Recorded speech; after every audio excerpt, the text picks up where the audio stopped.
Don't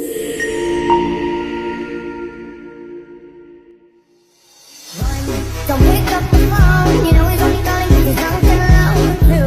Don't let him in, no, I can't get him out again free. Don't be afraid, you know you're gonna wake up in his bed in the morning. Pernah kepikiran gak sih kalau benda cair biasa yang kita lihat tiap hari, kayak air gitu, ternyata nyimpan rahasia-rahasia yang, luar biasa? Hari ini, yuk kita bongkar bareng-bareng misteri tersembunyi itu. Oke, kita mulai dari teka-teki fisika yang klasik banget ya.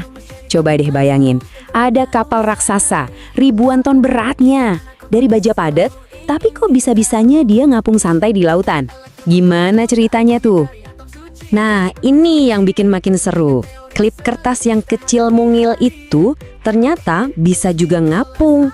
Benda segede gaban dan benda sekecil itu dua-duanya bisa naklukin air. Pasti ada satu prinsip fisika yang sama di baliknya kan?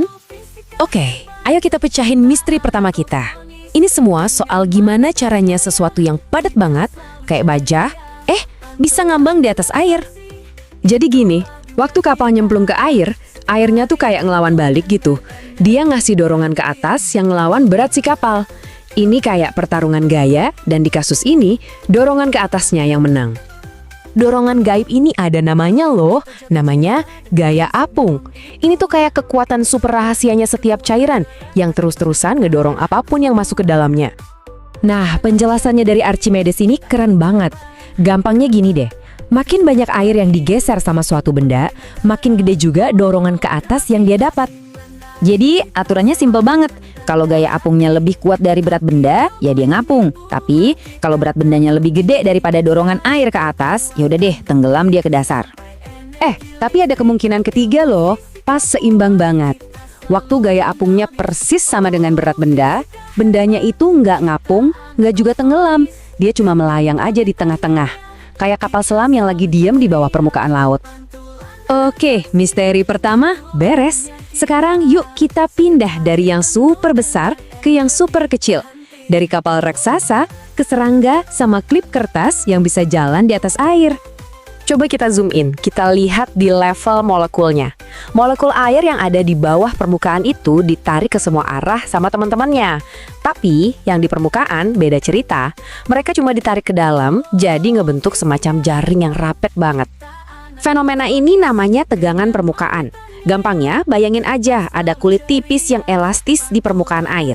Nah, kekuatan inilah yang bikin tetesan air bentuknya bulat dan bisa bikin hal-hal keren terjadi. Dan kulit tak kasat mata inilah jawaban dari misteri kedua kita. Kuat banget loh sampai bisa nahan beratnya klip kertas atau serangga kecil. Bikin mereka seolah-olah bisa jalan di atas air. Luar biasa kan? Lanjut misteri kita berikutnya, soal gimana caranya air kelihatannya bisa ngelawan gravitasi. Kok bisa sih air manjat ke atas tanpa dibantu apa-apa? Coba deh lihat fenomena keren ini. Makin sempit tabungnya, makin tinggi air bisa merambat naik.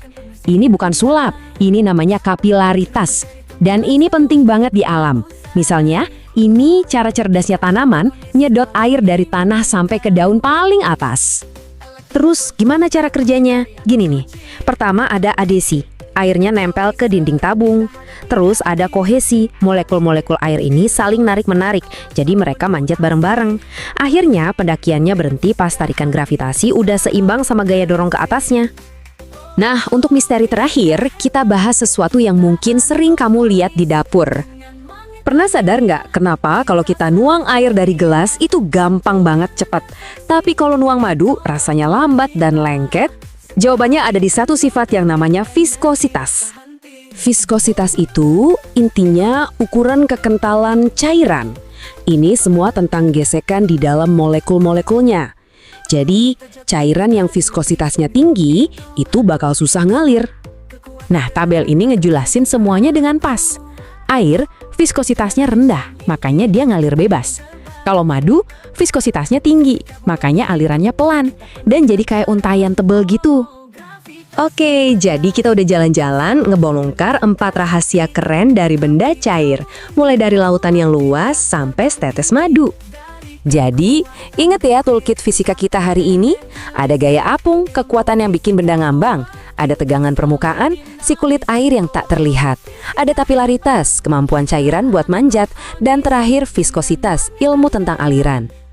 Keempat kekuatan ini semuanya bekerja tanpa henti di sekitar kita setiap hari.